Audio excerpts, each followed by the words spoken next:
तो hello students, welcome back to my new YouTube video. आज की नई वीडियो में मैं आप सभी का स्वागत करता हूं।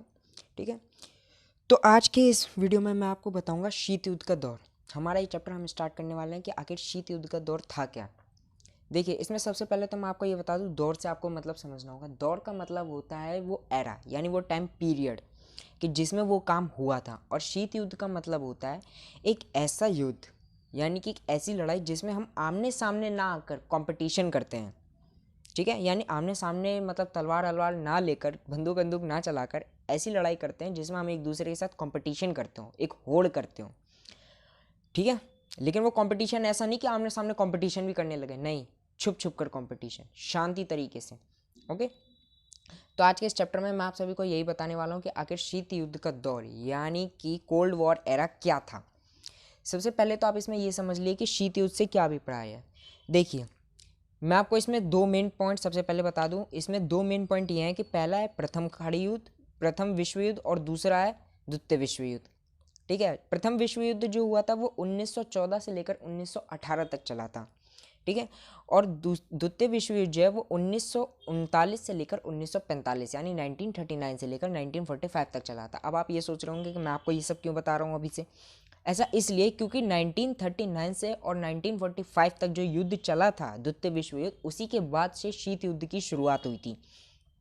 तो इसमें मैं आपको इसके बाद ही बताऊंगा कि आखिर ऐसा क्या रीज़न था जिसकी वजह से शीत युद्ध की शुरुआत हुई थी। और जो शीत युद्ध था ये चला था 1945 से लेकर 1991 तक। ओके, तो आइए हम अपने वीडियो की शुरुआत करते हैं। सबसे पहले इसमें बात की गई शीत युद्ध से क्या मतलब है। यानी शीत युद्ध से मतलब ये है कि जब द्वितीय विश्व युद्ध खत्म हुआ था, तब वो ख़त्म होने की ये वजह थी कि जो अमेरिका था उसने जापान के जो दो शहर थे, हिरोशिमा और नागासाकी, उन दोनों पर क्या किया था, परमाणु बम गिरा दिया था। अब परमाणु बम गिरा दिया था जब काफ़ी शक्तियां, सभी देश तहस नहस हो गए थे, तब दो देश यानी दो शक्तियां ऐसी बची हुई थी जो अब भी कायम थी, लड़ने की हालत में थी। उन दो शक्तियों का नाम था, पहला अमेरिका यानी संयुक्त राष्ट्र अमेरिका, और दूसरे थे भूतपूर्व सोवियत संघ। ठीक है, अब जो शीत युद्ध है वो इन दो महाशक्तियों के बीच में चला था। अब इन्हें महाशक्तियां इसलिए कहा जाता है क्यों, देखो, अब जैसे आप हो, सपोज कोई भी स्टूडेंट ले लो, अगर आप एक क्लास में हो, आप पूरे क्लास में देखो कई बच्चे हैं, ठीक है, और वो सब बच्चों में लड़ाई होती है और दो बच्चे पूरी क्लास में ताकतवर बच जाते हैं जो अंत तक लड़ते रहेंगे। ठीक है, तो वो दोनों अब क्या करेंगे, दोनों ही अपने आप को और ज़्यादा ताकतवर दिखाने के लिए क्लास के बाकी स्टूडेंट्स को अपनी तरफ खींचेंगे, अपनी तरफ करेंगे, है कि नहीं, ताकि वो और ज़्यादा ताकतवर हो। तो ऐसा ही अमेरिका और सोवियत संघ में था। इन्होंने भी अपने आप को और ताकत, अपना और वर्चस्व दिखाने के लिए इन लोगों ने क्या किया, छोटे छोटे मतलब इन दोनों देशों को मतलब छोटे छोटे देशों को अपने साथ करना शुरू कर दिया। और फिर 1945 से लेकर 1991 के वन तक इन दोनों के बीच में एक तरह से होता है ना, तनाव, ईर्ष्या, भय, ये सब बने रहे। कटुदंतता, कटुदंतता का मतलब होता है दुश्मनी, जैसे बोलते हैं ना, दुश्मनी टाइप के, हम एक दूसरे से दुश्मनी निभा रहे हो लेकिन हम आमने सामने आकर भी उस पर हमला ना कर रहे हो। तो यही हुआ था। ठीक है, तो ऐसा ही इन दोनों के बीच में भी चला था, यानी कि इन दोनों की जो लड़ाई थी वो विचारात्मक थी। ठीक है, जहाँ पर विचारों का संघर्ष चल रहा हो, राजनीतिक लड़ाई चल रही हो, संघर्ष चल रहा हो। ठीक है, ना कि ऐसा रक्त रंजित युद्ध नहीं था इनका कि जहाँ पर मतलब खून खराबा, मार काट, ऐसा कुछ नहीं हो रहा था। ठीक है, तो ये थी शीत युद्ध की इंट्रोडक्शन। अब इसके बाद हम बात करते हैं कि शीत युद्ध आखिर था क्या, शीत युद्ध की शुरुआत कहाँ से हुई थी। सबसे पहले तो आपको पता है कि प्रथम विश्व युद्ध, जो मैं आपको पहले बता चुका हूँ, ठीक है, जो हुआ था 1914 से लेकर 1918 तक चला था, यानी 1914 से लेकर 1918 तक चला था। फिर आती है द्वितीय विश्व युद्ध की बात, जो 1939 से लेकर 1945 तक चला था। अब उसके बाद जो था कि जो द्वितीय विश्व जब खत्म हुआ था ना, तब क्या हुआ था, युद्ध के बाद से अब तक की जो वैश्विक घटनाएं थी, अब हम उनका अध्ययन करते हैं कि आखिर 1945 में जब द्वितीय विश्व युद्ध खत्म हुआ था, उसके बाद से लेकर अब तक, यानी 1991 के बाद भी और 1991 तक भी आखिर क्या क्या नए नए बदलाव आए थे। ठीक है, जब द्वितीय विश्व युद्ध हुआ था तब पूरे उसमें दो मतलब राष्ट्रों के नाम से जाना जाता है, यानी दो गुट थे, जिनमें पहला था मित्र राष्ट्र और दूसरा था धुरी राष्ट्र। मित्र राष्ट्र में ये था, जो जो मित्र राष्ट्र में शामिल देश थे उनका नाम था सोवियत संघ, फ्रांस, ब्रिटेन और संयुक्त राज्य अमेरिका। ये नाम याद रखिएगा, ये आपसे ऑप्शन में पूछ सकता है कि ऐसे 4 देशों के नाम बताओ जो मतलब मित्र राष्ट्र में शामिल थे। ठीक है, तो कौन कौन से थे? सोवियत संघ, फ्रांस, ब्रिटेन और संयुक्त राज्य अमेरिका। अब इसके बाद आता है दूसरा धुरी राष्ट्र। धुरी राष्ट्र कौन से थे? इसमें शामिल जो देश थे वो थे जर्मनी, जापान और इटली। ठीक है, तो ये किसी भी तरीके से एमसीक्यू में आपसे घुमा के पूछ सकता है, तो आप इन बातों इनको ध्यान में रखिएगा। ठीक है, अब इसके बाद आता है द्वितीय विश्व युद्ध की समाप्ति। ऐसा तब हुआ था जब द्वितीय विश्व युद्ध खत्म हुआ था, तब 2 महाशक्तियों का उदय हुआ था, यानी 2 महाशक्तियां उभर कर सामने आई। तो उन 2 महाशक्तियों का नाम क्या था? करेक्ट, अमेरिका और सोवियत संघ। ये 2 महाशक्तियां उभर कर सामने आई थी। ठीक है, अब बात आती है इन 2 महाशक्तियों की विचारधारा, क्योंकि हमने पहले ही पढ़ा था कि इन 2 महाशक्तियों की आपस की लड़ाई नहीं थी, 2 विचारों की लड़ाई थी, 2 राजनीतिक संघर्षों की लड़ाई थी। तो अमेरिका जो था वो शुरू से ही पूंजीवादी यानी कैपिटलिस्ट को फॉलो करता था, और जो सोवियत संघ था यानी ये हमेशा समाजवादी विचारधारा को, यानी कि जैसे होता है ना सोशलिस्ट, उसको फॉलो करता था। यानी कि अमेरिका सिर्फ ये मानता था कि मुझे किसी से भी मतलब नहीं है, तुम कैसे करते हो, क्या करते हो, आई डोंट केयर, मुझे बस प्रॉफिट चाहिए, प्रॉफिट से ही मुझे मतलब है। और इसी वजह से, कैपिटलिस्ट की वजह से ही वो आज बहुत ज़्यादा आ गया। और जो सोवियत संघ था उसने ये मान लिया था कि नहीं भाई, मैं समाज के सभी वर्गों को, सभी लोगों को एक साथ लेकर चलूंगा, कि भाई जो अमीर है उसे वहीं पर रोको, जो गरीब है उसे थोड़ा और सहारा दो ताकि वो अमीर के बराबर पहुंच सके। तो ऐसी 2 विचारधाराओं की लड़ाई थी। ठीक है, अब इसके बाद ये जो 2 महाशक्तियां थी, इन्होंने अपने प्रभाव को, अपनी पावर्स को और बढ़ाने के लिए क्या किया? इन्होंने अपने जो छोटे छोटे देश थे या और दूसरे देश थे उनके साथ दोस्ती करना, संधि करना, ये सब करना शुरू कर दिया। तो इसके लिए इन्होंने कुछ सैन्य संगठन बनाए। ठीक है, सैन्य संधि संगठन। उन संगठन, अमेरिका ने सबसे पहले बनाया था नाटो, जो बना था 1949 में, जिसका नाम था नॉर्थ अटलांटिक ट्रीटी ऑर्गेनाइजेशन। ठीक है, दूसरा अमेरिका ने बनाया था सीटो, यानी कि जो बनाया था 1954 में, और इसका पूरा नाम था South East Asian Treaty Organization. और तीसरा अमेरिका ने बनाया था सेंटो, जो बना था 1955 में, इसका नाम था सेंट्रल ट्रीटी। अब इन अमेरिका के इन 3 ऑर्गेनाइजेशन के कंपैरिजन में जो सोवियत संघ था उसने एक बनाया था, वो था वार्सा पैक्ट, जो था 1945 में बनाया गया था। ठीक है, इन सबको ध्यान रखना, इनकी डेट्स भी पूछी जा सकती है और इनका नाम भी पूछा जा सकता है। ठीक है, अब इसके बाद आता है, अब जब ये हुआ कि अपना प्रभाव क्षेत्र बढ़ाने के लिए इन्होंने क्या किया, जो उन्हें चीज़ें प्राप्त हो रही थी, जो महाशक्तियाँ थी, वो छोटे छोटे देशों के साथ रहना शुरू कर दिया। उन्होंने छोटे छोटे देशों के साथ संबंध बनाने, उन्हें सपोर्ट करना, कि उन्होंने अलग अलग तरह के लालच देना। आप सपोज आप हो, आपको किसी को अपनी तरफ करना हो, तो आप क्या करोगे? जिस चीज़ की उसे ज़रूरत है आप वो उसे प्रोवाइड करवाओगे। आप उससे ये कहोगे कि तू डर मत, मैं तेरे साथ हूँ, है कि नहीं? यानी कि उसे हर वो चीज़ दोगे जो उसे चाहिए होती है, उसकी नीड है, और आप उसे अपनी तरफ शामिल करने के लिए हर वो काम करोगे जो उसे चाहिए होता है। ठीक है, और ऐसा ही वो है, अगर उसे आपका काम पसंद आया तो वो आपके गुट में शामिल हो जाएगा। तो ऐसे ही दोनों महाशक्तियों ने किया। उन्होंने भी छोटे छोटे देश थे उनके साथ क्या किया, उन्हें तरह तरह के लालच देना। ठीक है, और उस तरह से क्या होगा, छोटे देशों का भी अपना फायदा था। ऐसी बात नहीं है कि छोटे देश कुछ नहीं चाहते, छोटे देशों का भी अपना एक फायदा था। फायदे, पहला, वो महाशक्तियों से कभी भी हथियार, सुरक्षा या आर्थिक मदद ये ले सकते थे। क्यों? क्योंकि महाशक्तियाँ देखो संपन्न है, उन्हें महाशक्तियाँ इसीलिए कहा जाता है क्योंकि उनके पास हर तरह की शक्ति, हर तरह की पावर है। ओके, तो इसलिए। और इसके बाद ये था कि जो महाशक्तियाँ थी वो परमाणु संपन्न भी थी। ठीक है, और इसी वजह से उन्हें महाशक्तियों के नाम से जाना जाता था। और इसीलिए अमेरिका और सोवियत संघ आमने सामने आकर ना लड़ने की वजह एक ये भी थी, परमाणु संपन्न, कि अगर दोनों आमने सामने आकर लड़ते तो परमाणु बम दोनों के ही पास थे, और उस टाइम पे अगर वो लड़ाई होती तो पूरा विश्व खत्म हो जाता।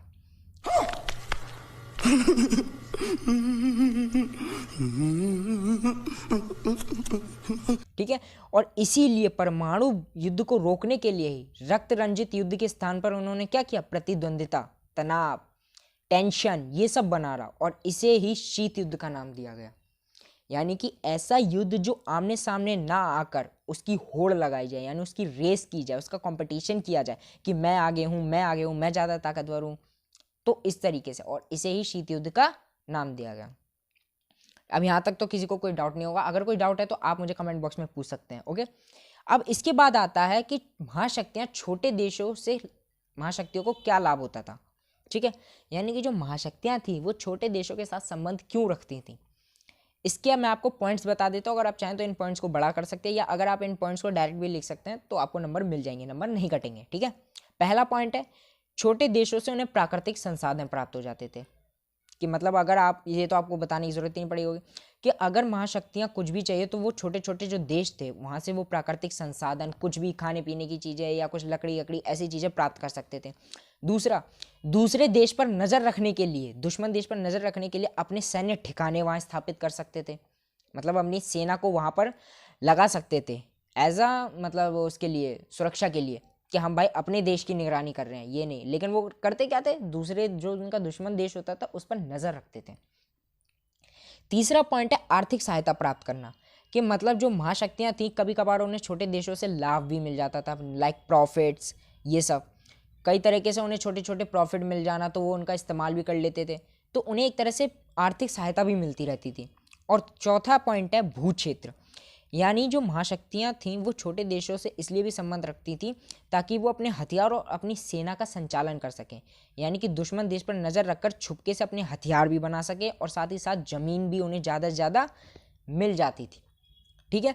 तो अब इसके बाद यहाँ पे ये टॉपिक खत्म। अगर आप इन पॉइंट्स को अच्छे से समझ कर लिख भी दोगे ना, या इन 4 पॉइंट्स को ऐसे ही लिख दोगे तो भी आपको नंबर पूरे के पूरे वो देंगे, वो आपके नंबर नहीं काट सकते हैं। अच्छा, हमको सिखा रिया है। युद्ध के दायरे कि आखिर किन किन तरीकों से पता चलता है कि शीत युद्ध था। पहला, 1948 में बर्लिन की नाकाबंदी। दूसरा पॉइंट, 1950 में कोरिया संकट। ठीक है।